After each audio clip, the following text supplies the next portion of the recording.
भारतीय स्वतंत्रता संग्राम में कई नायक हुए, लेकिन आज हम एक ऐसे करिश्माई क्रांतिकारी की कहानी जानेंगे जिन्होंने सिर्फ 23 साल की उम्र में अपने विचारों से कह सकते हैं कि पूरे देश में एक आग सी लगा दी थी।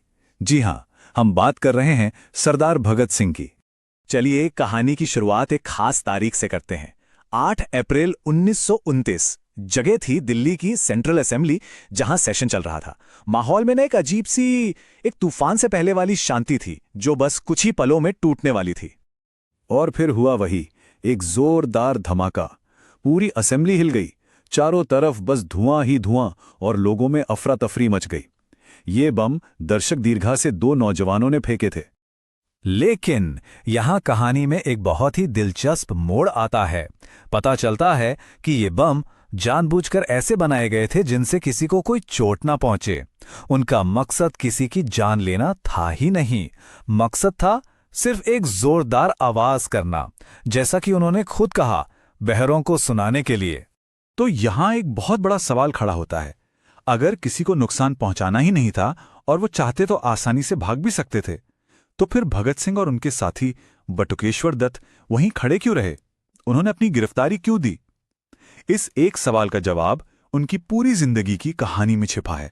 तो चलिए इस सवाल का जवाब ढूंढने के लिए थोड़ा पीछे चलते हैं और समझते हैं कि एक क्रांतिकारी का जन्म हुआ कैसे। देखिए, भगत सिंह का जन्म ही एक ऐसे परिवार में हुआ था ना, जहां देशभक्ति खून में थी। पूरा का पूरा परिवार आजादी की लड़ाई में शामिल था। लेकिन उनकी जिंदगी का एक बड़ा टर्निंग पॉइंट तब आया जब गांधी जी ने असहयोग आंदोलन वापस ले लिया। बस इसी बात से कई युवाओं की तरह भगत सिंह को भी बहुत निराशा हुई और यहीं से उनका झुकाव क्रांतिकारी रास्ते की तरफ हो गया। और ताजुब की बात देखिए, उनकी पढ़ाई भी लाहौर के नेशनल कॉलेज में हुई, जिसे खुद लाला लाजपत राय ने शुरू किया था। और सोचिए, सिर्फ 19 साल की उम्र में उन्होंने अपना एक संगठन बना लिया, नौजवान भारत सभा। इसका सीधा सा मकसद था देश के नौजवानों को एक साथ लाना और उनके दिलों में ब्रिटिश हुकूमत के खिलाफ क्रांति की वो ज्वाला जलाना।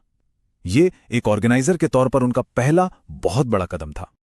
और फिर उनकी जिंदगी में एक ऐसा मोड़ आया जिसने इस विद्रोह की आग को बदले की एक धधकती ज्वाला में तब्दील कर दिया।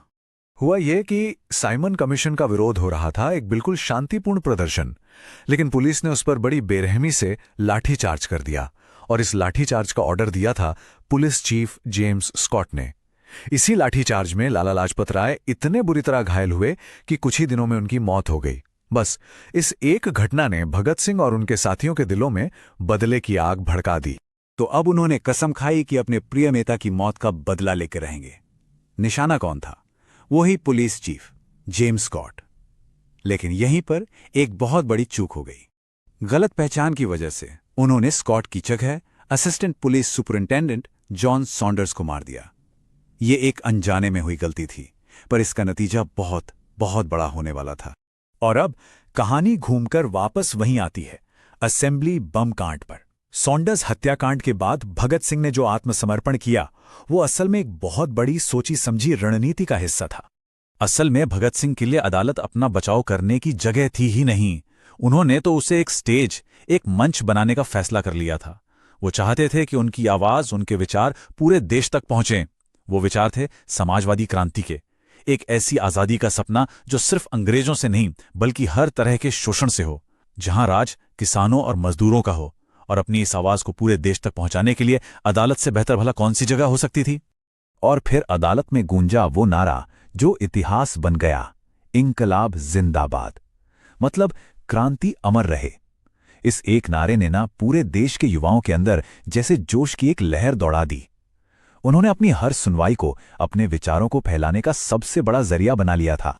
भगत सिंह को यह अच्छी तरह पता था कि उनका अंजाम क्या होने वाला है। वो जानते थे कि उनका अंत निश्चित है, लेकिन वो अपने पीछे एक ऐसी विरासत, एक ऐसी सोच छोड़ के जाना चाहते थे जो हमेशा हमेशा के लिए जिंदा रहे।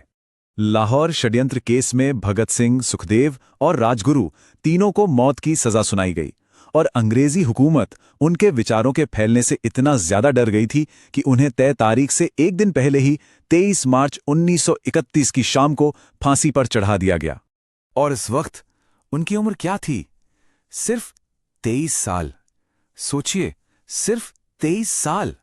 वो उम्र जब लोग अपने भविष्य के सपने बुनना शुरू करते हैं, उस उम्र में भगत सिंह ने अपना सब कुछ, अपनी जिंदगी देश के नाम कर दी। उनके इस बलिदान ने उन्हें हमेशा के लिए अमर कर दिया। लोगों ने उन्हें प्यार और सम्मान से एक नाम दिया, शहीद आजम, यानी महान शहीद। उनका दिया नारा इंकलाब जिंदाबाद आज़ादी की लड़ाई की सबसे बुलंद आवाज बन गया। और आज भी वो साहस, युवा जोश और निस्वार्थ देशभक्ति का सबसे बड़ा प्रतीक हैं। भगत सिंह ने एक बार लिखा था, वे मेरे शरीर को तो कुचल सकते हैं पर मेरे विचारों को नहीं मार सकते। उनकी शहादत शायद इसी बात का सबसे बड़ा सबूत है। तो आखिर में सवाल यही बचता है, क्या सच में किसी विचार को कभी मारा जा सकता है?